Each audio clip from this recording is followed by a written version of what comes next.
Olá, nossos queridos ouvintes, estamos aqui hoje com mais um convidado especial. Parece até uma repetição, mas é que realmente hoje a gente tem um profissional brilhante, uma pessoa muito querida, Dr. André Dói.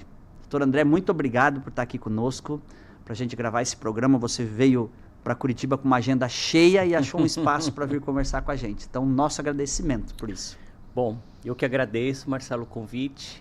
O Marcelo, além de um profissional que eu admiro, é um amigo. Exatamente, era isso que eu ia falar. É um amigo que o BR Cast me trouxe aí na vida. Nos reuniu, né?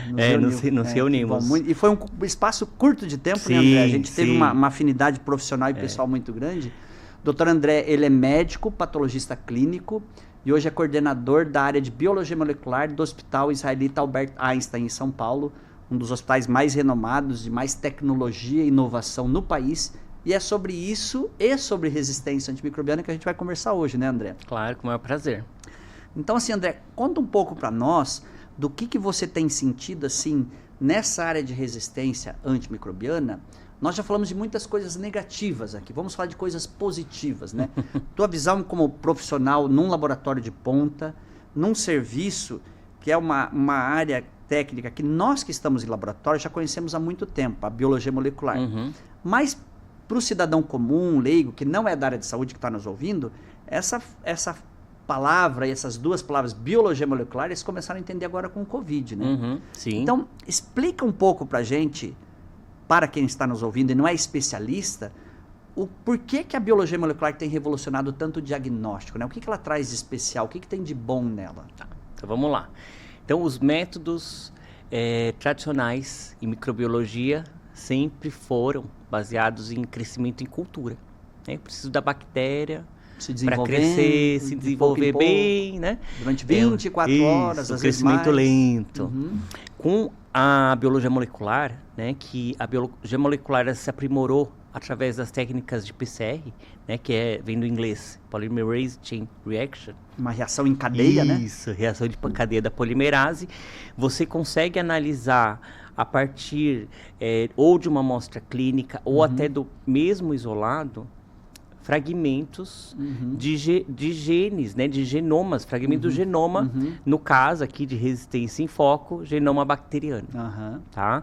Então, por que é importante eu compreender isso? Porque muitos genes de resistência, eles estão compondo o genoma bacteriano, seja no cromossoma da bactéria, ou seja, até em fragmentos que a gente chama de elementos genéticos móveis, como plasmídios das bactérias. Que são transmitidos de uma bactéria para outra, né? Dentro do nosso intestino, no ambiente hospitalar, no esgoto. E isso não cresce em cultura. É. Eu vou detectar indiretamente através do teste de sensibilidade, mas eu não consigo detectar o gene na cultura. Então eu preciso do método molecular para conseguir enxergar o gene que está levando, que a gente chama o genótipo, né, que está levando ao fenótipo da resistência. Então, o genótipo, né, igual o meu gene para olhos pretos, e o fenótipo é realmente a expressão do meu olho ser preto. Então, com a bactéria é a mesma coisa. Exato. E acho que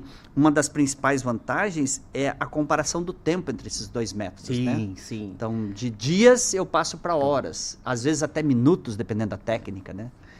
Com a evolução da PCR, né, que a gente utiliza para vários propósitos, um dos grandes avanços tecnológicos foi facilitar eu conseguir fazer uma reação de PCR de uma maneira mais simples, que os métodos hoje permitem, eu fazer até fora de um ambiente controlado de biologia molecular, e além disso, o tempo. Então, cada vez mais, né, o tempo da reação ou o tempo para eu fazer uma PCR ele vai diminuindo. E hoje eu consigo fazer em horas. Então, assim, o que a gente levava aí 2, 3 dias, você pode no teu laboratório receber uma amostra de manhã e de tarde, ou no final da manhã, dependendo da situação, dar o resultado, né? E mostrando assim, porque isso tudo tem um termo, né? A gente já falou aqui rapidamente, mas você é uma autoridade no assunto. Nós temos falado sobre uso racional de antimicrobianos, é um tema mais conhecido há mais tempo, tivemos já profissionais experts nisso aqui no nosso programa, mas a gente tem falado mais recentemente do uso racional do diagnóstico, e que aí entra muito essa parte molecular, né? Sim. Ah, mas esse exame é mais caro, porém ele vai te direcionar o tratamento antes. Então, eu queria que você explicasse um pouco sobre essa questão do uso racional do diagnóstico, né? O que é o uso racional do diagnóstico? É utilizar a ferramenta diagnóstica da melhor maneira, de uma maneira otimizada. Então, por exemplo, eu não vou sair pesquisando gene de resistência ou fazendo PCR para resistência para qualquer tipo de bactéria que venha de qualquer tipo de paciente. Um paciente comunitário Sim. com uma infecção urinária simples, não complicada, você não vai fazer um teste caríssimo, né? Dois motivos para isso, né? Primeiro, porque nesse paciente a chance de a gente encontrar um gene de resistência é menor. Sim. Pode ocorrer, mas é menor. Bem menor. E segundo, porque o paciente que vai se beneficiar mais com o resultado desse exame diagnóstico é o paciente que está internado ou o paciente que está mais crítico, por exemplo, numa unidade de terapia intensiva, que eu vou poder direcionar, né, escalonando ou descalonando um antimicrobiano. Ou seja, usando um antibiótico mais potente ou menos potente, né? Isso mesmo. É o paciente que mais vai se beneficiar. É. Então, é utilizar na hora certa para o paciente certo. O exame né? certo. Perfeito, perfeito. Então, isso é o uso racional de diagnóstico. Porque também tem, assim como tem o uso irracional de antimicrobianos, hoje a gente vê muito na medicina, pessoal, o uso irracional do diagnóstico também. E não é só na microbiologia, né, André? O indivíduo está com dor de cabeça, vai lá e pede uma tomografia de cara, né? Isso. Então, sem fazer uma investigação maior, na microbiologia é assim também, né? Isso tem um nome, Marcelo, e vocês vão ouvir muito falar desse nome. Chama-se overdiagnosis. Overdiagnosis. Então, o overdiagnosis ocorre na radiologia e ele ocorre também em relação aos exames laboratoriais, em qualquer exame laboratorial, e também ocorre na resistência. Exato, tá? exato. Então, o que eu vou fazer com aquele resultado? Então, o resultado ele sempre tem que ter uma finalidade. Se eu fizer o exame sem um propósito, eu não vou conseguir achar finalidade para o meu exame. E aí tem muito, vou aproveitar esse teu gancho que você deu, né, André, para exemplificar para os nossos ouvintes, tem muita questão do genoma completo, né? Isso. Que agora é uma palavra que está na moda. Não, faz o genoma completo para saber qual gene de resistência tem. Não, mas espera aí, se é um isolado de uma infecção simples, sem risco para o paciente, por que fazer o genoma completo? Tem que ter, como você disse, tem que ter um objetivo, né? E embora o custo já barateou muito em relação a 10, 5 anos atrás, um teste de genoma completo, mesmo de bactérias, ainda custa caro. Com certeza. Tem que ter uma explicação, um motivo real para você fazer isso, né? E eu vou sequenciar vou encontrar vários genes no genoma, e muitos genes eu não vou saber para que serve. E aí, se eu não tenho um propósito, né? O que eu vou fazer com essa informação? Então, eu tenho que tentar acertar numa coisa que eu estou buscando. Exato. Eu não posso tentar atirar para todos os lados. Então, assim, eu tenho que atirar aonde eu realmente acho que eu vou ser assertivo. Então, eu tenho que ter um propósito e uma finalidade. Tá? Então, assim, o meu objetivo ele tem que estar muito claro antes de você sair pedindo. Isso em todo exame diagnóstico, né? E não foge muito da resistência. Claro, com certeza. Agora, assim, continuando nessa área diagnóstica, falando já de um outro lado que tem evoluído muito, né? É aquela questão de você detectar direto a bactéria, ou vírus até, ou parasita, direto da amostra clínica, sem etapa de cultura, né? Que é uma etapa demorada, 24, 48 horas. E a gente pesquisar vários alvos, vários micro-organismos ao mesmo tempo, que é o famoso diagnóstico sindrômico, né? Sim. Então, para quem está nos ouvindo, conta um pouco mais aí sobre o que é esse tal de diagnóstico sindrômico. Então, antigamente, quando eu tinha uma cultura, eu fazia os meus testes de gene de resistência a partir da bactéria crescida, por exemplo. Vou dar um exemplo de uma bactéria. Hoje em dia, eu consigo fazer a detecção de bactérias, de vírus e outros agentes direto, por exemplo, do sangue, né, do frasco de hemocultura positivo. De uma amostra de fezes? Até mesmo do sangue, se eu usar os métodos mais avançados de metagenômica. Uhum. Ou eu posso fazer um teste direto das fezes para ver etiologia das diarreias de etiologia infecciosa. Né? Então, eu vou buscar os alvos genéticos, né? Então, são alvos, por exemplo, no caso de uma diarreia, eu utilizo primers e sondas específicos para tentar encontrar o quê? Fragmentos do genoma, por exemplo, de salmonela. Específico Isso. daquela espécie que eu sei que causa certa patologia. Ou Né? de Shigella, que pode estar Exato. causando a diarreia no paciente. Então eu consigo utilizar vários conjuntos de primers e sondas, né? Para fazer... Eu comparo igual pescaria. É. Antigamente a gente pescava com um anzol, Uhum. certo? Podia pegar um peixe. Aí, com as técnicas de PCR multiplex, o sindrômico, Mais é como avançadas. eu posso usar aquela linha com 5, 6, 10 anzóis. Triplos. Aí eu posso pegar um peixe, posso Aham. pegar 2 peixes, 3 Aham. peixes. Exato. E a meta Ao genômica, mesmo tempo, né? vou usar uma analogia. uma aí. charge que tem um colega meu, João Renato Duarte, ele sempre utiliza, que é o pescar com rede. Aham. Então eu pego um lago, eu jogo uma rede Se e tiver vou peixe pegar ali, tudo. Pode ser peixe, É. pode ser um camarão, na raia. então pode ser arraia, podem ser várias coisas, né? Uhum. Então essa é a diferença. PCR, né, que é aquele PCR com um alvo só, PCR multiplex, então são vários alvos, e aí daí que surgem os painéis sindrômicos. Uhum. E a metagenômica, que é uma técnica baseada em sequenciamento de nova geração, Uhum. que eu consigo fazer o sequenciamento de grandes fragmentos muito mais rápido, Uhum. é pescar com rede. Exato. Então, e daí o que tiver ali isso. aparece. Né? Só que o problema de eu pescar com rede é que eu posso encontrar, de repente, algo que eu não esperava. Alguma coisa que não era parte da tua pescaria. E aí, se eu não tiver realmente uma pergunta, eu posso ficar com um Exato. problema na mão. Perfeita analogia, excelente, doutor André. E assim, acho que é importante o ouvinte entender, porque antigamente você tinha que pedir uma série de exames, né? Então você pedia lá, vamos ficar com o exemplo de fezes. Você pedia um parasitológico de fezes para pesquisar parasita. Você pedia uma reação de aglutinação para pesquisar vírus. Aí fazia uma cultura para bactérias comuns, uma cultura para Vibrio cholera, uma cultura para Campylobacter. Às vezes eram 6, 7 procedimentos. E hoje o diagnóstico sindrômico, num teste só, você pesquisa todos esses Todos alvos, eles. e às vezes em tempos menor que 2 horas, né? Então, tem testes que você faz em 1 hora. E agora tem um novo teste que vai sair, que o tempo de liberação é de 15 minutos. 15 minutos, 15 como uma minutos. imunocromatografia. Aquele teste rápido que você vai na Isso. farmácia, compra e tem para COVID, por exemplo, tem até o autoteste que você faz, né? Então, esse vai sair para Isso. pesquisa sindrômica. Fantástico, né? Mas é importante, né? Você abordou esse teste rápido, né? Que você vai na farmácia. Aham. A gente tem que tomar cuidado, porque às vezes um teste para diagnóstico sindrômico, ele pode vir positivo, né?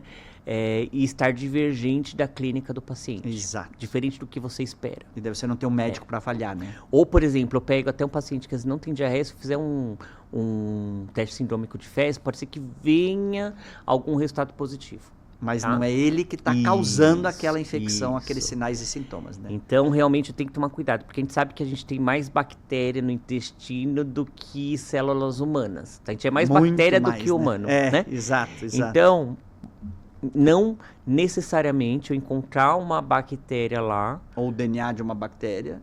necessariamente quer dizer que o paciente tem a doença. Daí a Eu- importância do isso, médico solicitar o isso. exame, E saber interpretar o exame. interpretar. Uhum. Então, é a clínica com história, história clínica, história epidemiológica, Aham. sinais, sintomas, exame físico e o exame que é complementar. Então, Exato. a gente não pode trabalhar isoladamente. Então, para exemplificar para o nosso ouvinte que o doutor André acabou de falar, você tem um soldado que viajou para o Haiti que está tendo epidemia de cólera. Ele volta com diarreia intensa, evacuando litros e litros, né, perdendo muito líquido, desidratando, e você faz um teste sindrômico e dá positivo para Vibrio cholera. Fechou. Uhum. Ele tem clínica, ele tem epidemiologia, tem sinais e sintomas de cólera e você encontrou cólera. Agora, se tem uma pessoa que está em casa se sentindo bem e está com outro problema lá, está com dor de cabeça, está com cefaleia ou febre, vai fazer um exame de fezes e acha um Vibrio cholera, mas ele não tem diarreia, ele não viajou, não saiu do país, não tem nenhum lugar de risco, esse Vibrio cholera provavelmente não é um resultado que reflita a doença dele, né? E o impacto, tem um impacto negativo nesse overdiagnose, né? Uhum. É o estresse desnecessário no paciente. Tratamento desnecessário tratamento também, né? desnecsário, eu vou chegar nesse ponto Ah, ainda, que é o desculpa. que é da resistência em foco, né? É. Eu vou gastar dinheiro com exames do paciente e é o que você falou, o tratamento é necessário. Então, às vezes eu vou encontrar um agente que nem precisaria ser tratado e eu vou dar antibiótico para aquele paciente. Então, o paciente não precisaria tomar um antibiótico. E aí, o que acontece, né? Já foi discutido em vários episódios aqui. Mas não custa repetir, é sempre bom repetir, né? Eu uso o antibiótico desnecessariamente. Né? Vou selecionar, né? Ou seja, vou conseguir matar aquelas bactérias sensíveis, mas as resistentes vão ficar. Exato. Né? Então, eu faço pressão seletiva e aí eu mudo toda a microbiota do paciente. E daí não é só dele, né, André? Ele pode disseminar para outros, né? Isso. E isso é uma diferença. A sua colega, a doutora Marinês, esteve aqui há um tempo atrás com a gente, né? Acho que uns 3 episódios atrás, e ela falou, né, que diferente dos outros medicamentos, quando eu uso antibiótico, eu estou causando prejuízo para a minha microbiota, mas eu posso disseminar essas bactérias resistentes para os outros. Então, esse é um conceito que a população tem que ouvir 1 vez, 2 vezes, 3 vezes e saber. Se eu tomo antibiótico desnecessário, não é só eu estou me prejudicando, eu estou prejudicando a minha comunidade. E se eu estou dentro de uma UTI com mais 12, 13 pacientes graves, debilitados, imunossuprimidos, um risco é para todos eles, né? E assim, os mecanismos de resistência, né, eles podem ser adquiridos por bactérias, seja por uma mutação, né, ou seja, por aquisição de genes de resistência. As bactérias conversam, né, entre aspas, entre elas, né? Então, que daí a volta pro resistência, plasmídio, ela né? caminha, né? Então, tem um estudo muito interessante que ele avaliou esgoto de aviões. Olha só. Você já deve ter visto esse estudo, né? Então, o que eles fizeram? Fizeram cultura para bactérias, e aí eles viram que cresceram bactérias multiresistentes na cultura, mas também fizeram pesquisa de genes de resistência por metagenômica, né, que a gente chama de resistoma, nesse esgoto de alguns aviões. E o que eles encontraram, Marcelo? Tanto bactérias multiresistentes no esgoto do avião, quanto genes de resistência responsáveis por resistência bacteriana nesse esgoto. Ou seja, a bactéria morreu, mas liberou seus genes que uma outra bactéria pode capturar e aprender com aquela bactéria morta, né? Uma coisa meio Frankenstein, assim, né? E avião, hoje em dia, você tá agora de manhã, né? Aqui? No Brasil, América final da do tarde Sul. já tá lá na América do Norte, né? Já tá um pouco mais na Europa. Então, a gente tem essa mobilidade social que também não deixa de contribuir. Intensa, né? Assim, acho que disseminação. ela foi reprimida por questões sanitárias durante o Covid, né? Então ela ficou sob pressão ali, né? Ninguém saía, ninguém viajava. E agora que baixou a guarda, né? Que a pandemia foi declarada o fim, a vacinação contribuiu muito, mas essa questão de viagem e deslocamento, ela explodiu, né? Sim. Todo mundo voltou a viajar para tudo quanto é lugar, tal. E eu costumo dizer aqui no programa, André, para quem ainda não nos ouviu, tem uma frase que eu gosto muito de um colega israelense que diz assim: nós temos o péssimo hábito de levar nossas bactérias para todos os lugares que a gente viaja. Sim, a gente carregamos. A gente deixa a tartaruga no pet, o cachorro, o gato, as bactérias nós levamos juntos, né? E a gente sai disseminando essas bactérias por onde a gente passa. Por isso a resistência é um problema global, né? Porque a bactéria que está hoje aqui no Brasil, como você bem disse, daqui um dia pode estar na Alemanha, daqui 2 dias pode estar no Japão, e aí vai, né? E cada um tem um microbioma, né? Uma microbiota característica, Um arranjo, né? Uma composição ali, né? De acordo com sua alimentação, de acordo com seus hábitos de vida, e isso muda também ao longo dos anos. Então, a gente nasce com uma microbiota, e ao longo dos anos ela vai se modificando. Se eu tomo antibiótico, então aí nem se fala, mais, né? É a história do 10% humano, né? Um livro famoso aí que muitas pessoas já leram, tal, que eu recomendo, inclusive. Tem um pouco de, né, questão hollywoodiana ali e tal, mas faz parte da literatura, né? Mas fala bem sobre isso, né? E assim, acho que nós vamos aprender muito com o microbioma ainda, né, André? Nós estamos engatinhando, assim, da influência que o microbioma tem no nosso corpo, né? Porque é um número de bactérias e um número de substâncias que essas bactérias produzem ao longo da nossa vida que não tem como interferir com o nosso dia a dia, né? A gente não consegue ainda medir diretamente o impacto disso, mas vários estudos já têm desvendado coisas muito interessantes. Por exemplo, o que revolucionou um pouco o estudo do microbioma foi o primeiro transplante de fezes, né? Isso. Feito de um paciente que era um doador saudável, né? Que não tinha diarreia, para um paciente que tinha diarreia causada por toxinas produzidas por uma bactéria que chama Clostridioides difficile, que causa colite no paciente, né? Que causa diarreia. Principalmente depois que toma Depois antibiótico. que toma antibiótico, isso. E alguns pacientes, eles fazem uma infecção tão refratária que você não consegue tratar.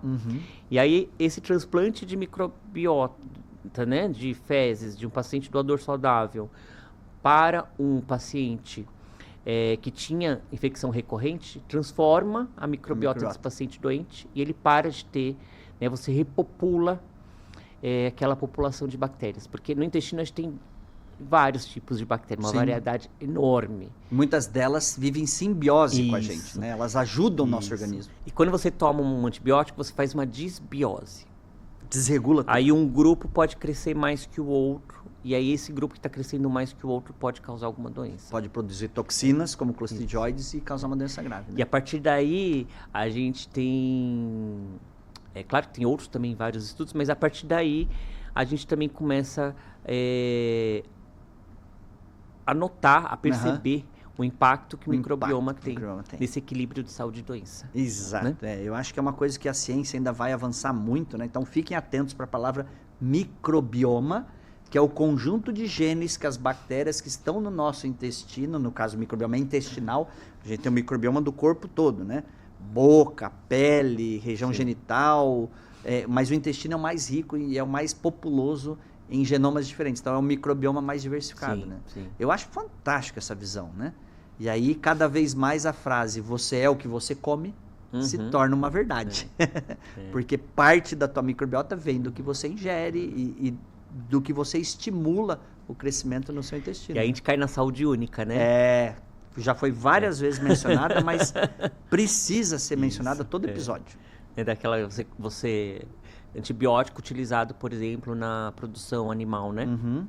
Então você, às vezes a resistência não sai só do hospital, né, para fora, né? A gente era muito hospitalocêntrico, né, André? Você era assim também? Eu era. Eu também. Eu achava que o problema de resistência era só no hospital. E a gente vê a resistência vindo da agropecuária, né? Da criação de animais pra gente. Do esgoto, como você falou. Esgoto, né? De um ambiente aquático que recebeu uma água que foi tratada, que diminuiu as bactérias, mas não se controla os genes de resistência. Isso é uma preocupação importante, né? Então a gente está tratando a água tratada que a gente recebe hoje e que volta para o leito dos rios, né? O esgoto tratado, melhor dizendo, ele elimina coliformes, mas não garante que elimine os genes de resistência. Né? Com certeza, com certeza. Então, tudo isso interage. Aquele conceito de saúde única, né? Do ambiente. Influenciando o homem o animal, o animal o ambiente e um influenciando o outro, né? Tanto é que a gente tem dentro do BRCAST, né? Que é o Comitê Brasileiro de Teste de Sensibilidade aos Antimicrobianos, que já foi muito falado aqui, um subcomitê que a gente chama de VetCast, né? Que é o de Medicina Veterinária. E é tão complexo, então, né, eu sou médico, quando você vai estudar um pouco, ou vai entender um pouco esse mundo da veterinária, é muito complexo. Então você tem animais de pequeno porte, animais de grande porte, de médio porte, você tem animais com metabolismo diferente, aves, peixes. Então, assim, eu aprendo muito com os veterinários, né? A muito, Luciana Sartori, o grupo e nós temos dela, que trazer eles muito. aqui, né? Nós temos que trazer aqui, porque essa questão veterinária, ela tem muito a ver com a resistência antimicrobiana, né? Nós temos... Foi lançado... Eu recebi a notícia hoje, mas foi lançado um comitê interministerial de saúde única no Ministério da Saúde hoje e vai ter um subcomitê de resistência antimicrobiana dentro desse comitê. Então, é uma preocupação a nível global. OMS, FAO... a ONSA, né, que é a Organização Nacional, a Organização Mundial de Saúde Animal, né? Então, todas essas organizações aí de alimentos, de animais, humano e de ambiente estão preocupadas com a saúde única, né? Então, é um tema quentíssimo para a gente trazer para um próximo episódio. A gente está muito acostumado, né, a entender e perceber, né, essa passagem, por exemplo, de um vírus ou de um fungo, de um animal, né, para o humano. Então, por exemplo, esporotricose no gatinho para o humano. As zoonoses, né? Zoonoses. Isso também ocorre com bactéria. Isso também ocorre com bactéria com gene de resistência. É bem interessante isso. Tem um dado do CDC que eu acho impactante, que 1/4 das infecções por bactérias multiresistentes no homem vem dos alimentos. 1/4, 25% é muita coisa, né? Muita coisa, muita coisa. Então a gente precisa deixar de ser antropocêntrico e hospitalocêntrico e egocêntrico e começar a pensar na interação, né? Então acho que a ciência tem evoluído muito nesse sentido, né, André? Acho que a gente está dando passos largos aí, né? E vamos lá, vamos falar mais de saúde única, vamos falar mais de saúde animal, ambiental, porque é onde a gente vive, é onde a gente convive. É uma epidemia da resistência, né, Marcelo? E eu acho que assim, é importante a gente ressaltar também que, diferente das pandemias por vírus, que elas dão um pico, vêm, sobem e rapidamente caem, às vezes não tão rápido. O Covid ficou aí entre nós por muito, né? 2 anos e meio que a gente teve um número mais representativo de casos, até a vacina está bem distribuída e aplicada e tal. Mas bactérias que eram problemas na década de 60, como Staphylococcus resistente à meticilina, são problemas até hoje. Sim, né? Persiste, Só vão né? surgindo novas, mas as antigas não somem de cena. Não é como o vírus que você tem uma epidemia no verão, no inverno você tem outra, uma vez a cada 10 anos você tem uma pandemia. As bactérias multiresistentes estão sempre aumentando. É cumulativo o efeito, né, Marcelo? E que bom, né, André? Eu fico feliz de ouvir aqui você dizendo dos avanços diagnósticos, né? Porque nós, seres humanos, temos a tendência a olhar só o lado ruim das coisas, né? Mas acho que a ciência, a microbiologia enquanto ciência tem evoluído muito, né? Essa parte diagnóstica, sindrômica. Eu queria que você falasse um pouco mais, agora pode ser um pouco em termos mais técnicos, para o ouvinte da área que está nos ouvindo, sobre essa questão da metagenômica. Da metagenômica, de onde que vem a metagenômica? A base da metagenômica é o sequenciamento em massa, o sequenciamento de grandes fragmentos, tá, de DNA, seja humano, seja bacteriano, seja de um vírus, DNA, por exemplo. Então, essa possibilidade de a gente conseguir sequenciar com maior facilidade. Tudo que está ali naquela amostra. Tudo que está naquela amostra. Então, é o pescar com rede. Então, eu tenho um paciente que está fazendo febre e eu não sei o foco e eu não tenho uma suspeita examina a garganta, específico. Examina pulmão, trato urinário, não encontra nenhum foco infeccioso. Aí eu vou lá, por exemplo, eu coleto lá o sangue desse paciente, separo o plasma, que é o que geralmente se usa, a parte líquida do sangue. Isso. E aí eu faço um teste de metagenômica. O que eu vou pescar? Eu vou pescar tudo que tem de agentes infecciosos. Então eu vou pescar, eu vou sequenciar tudo que tem de material genético de patógenos. E aí o que eu encontrar, né? Você vai fazer... faço uma correlação clínica. Sempre importantíssimo, né? Porque é que você falou, vamos só insistir a tua dica, né? Insistir para o nosso ouvinte o que você falou. Só encontrar o DNA não quer dizer é o agente etiológico, pronto, né? Tem que fazer essa correlação clínica, né? Tem que ter a historinha, né? Exato. Infectologia, diagnóstico de doenças infecciosas, você tem que ter uma historinha. Tem que ter. E a história tem que fazer sentido. Tem Igual que ter começo, House. meio e fim. Da onde o paciente vem, o que ele faz, o que ele come, com quem ele convive, se ele tem animal se em ele casa viajou, ou não viajou. Ele viajou, aonde ele esteve. Então, essa história em doenças infecciosas, ela é muito importante. Muito importante. E ela, assim, é o que deixa essa área tão interessante, tão desafiadora, né, André? Sim. Às vezes a gente tem casos complexos ali, né? O indivíduo vou voltar no diagnóstico sindrômico, numa experiência que a gente teve aqui em Curitiba. O indivíduo era um profissional da área de saúde, começou com sintomas de febre, de dor no corpo, não tinha um foco específico e começaram a suspeitar de leptospirose. Daí ele começou a apresentar algum quadro pulmonar que não é comum na leptospirose, aí ele fez um painel de diagnóstico sindrômico. O que encontraram? Legionela pneumófila. Tá, mas legionela é uma doença raríssima no Brasil, em qualquer lugar do mundo. Qual que era o link epidemiológico? Ele tinha viajado para os Estados Unidos e tinha jantado num hotel com várias outras pessoas na noite de Natal. Aí ele começou a ter um link epidemiológico. Então, o quebra-cabeça foi se fechando, né? Eu acho que isso que é bonito na nossa profissão. É história, né? A história fazer fecha, o link né? epidemiológico com o achado. Exato, começo, meio e fim. Importantíssimo. E André, qual que é a tua perspectiva enquanto profissional, especialista na área, aí, nessa questão do avanço para novos métodos de tratamento? O que você acha? Como que isso vai vir? Novos antimicrobianos, terapias completamente alternativas? assim, os novos antimicrobianos, cada vez se produz menos antibiótico, Uhum. porque é caro, Demorado. e quando o antibiótico ele é aprovado e lançado no mercado, ele já até tem resistência. E ainda mais assim, as pessoas usam de maneira errada, aí você acelera o surgimento da resistência a esse pressão novo seletiva. antimicrobiano. Então, a vida desse antibiótico novo, ela é muito curta. Curta, né? Então, menos indústrias farmacêuticas têm interesse em produzir novos antibióticos. Uma terapia muito promissora é o uso de bacteriófagos, Bacteriófagos, né? que são vírus que matam isso, bactérias. Vírus que vão lá, infectam a bactéria e matam as bactérias. Então, o bem bacteriófago é uma terapia que eu acho que Uma das é alternativas, nova, né? inovadora, Uhum. é uma alternativa. Né? Os bacteriófagos são velhos, tá? Eles foram descobertos eles há muitos estão anos. aí há muito. A aí. gente usando como terapia que é novo, né? Tem esgoto. Aham. Né? Então, muito se estuda hoje sobre bacteriófago.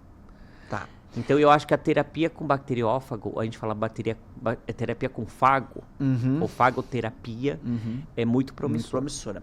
E nessa questão, André, eu não posso deixar de falar de inteligência artificial, né? Tá todo mundo falando, usando, comentando, seja para escrever um texto e tal.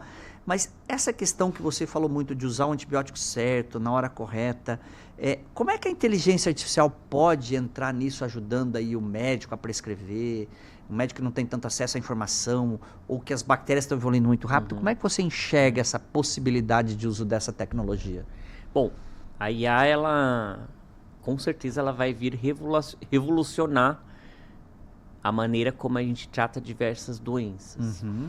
Então, por exemplo, como eu enxergo isso na microbiologia. Então, uma das vertentes é essa que você falou, né? Então, por exemplo, as terapias antimicrobianas estão cada vez mais complexas de serem prescritas, porque a gente Cada tem vez mais difícil o médico acertar a prescrição empírica, né, que a gente porque chama. cada vez eu tenho mais bactéria resistente. Uhum. Então, o uso de dados que alimentam esses aplicativos de IA, né, tanto os dados do paciente como dados da bactéria, eles podem nos direcionar qual o melhor antibiótico usar. Quando eu era residente, mesmo depois de formado, quando a gente passava a visita em enfermaria, a gente ficava com aqueles livrinhos, Olhando, tipo olhando. Sanford, protocolos, O que né? eu vou prescrever então, assim, agora? para tal infecção, esse antibiótico, mas se a bactéria for resistente a esse antibiótico, mas esse paciente, ele tem uma função renal de tanto, esse paciente tem tantos anos, do sexo feminino. Então, todo esse raciocínio que a gente aprende a fazer ao longo No do manual nosso ali, aprendizado, né? Médico lá, para tratar o paciente, talvez a inteligência artificial vai fazer isso com muito mais facilidade. Mais rápido. Isso. E mais assertivo, né? Quer dizer, com um volume de dados maior Isso. e vai poder subsidiar melhor o médico. Com Excelente, certeza. Fantástico. Então vai ajudar lá na ponta. Então vai ficar mais fácil para escrever. Bom, Espero.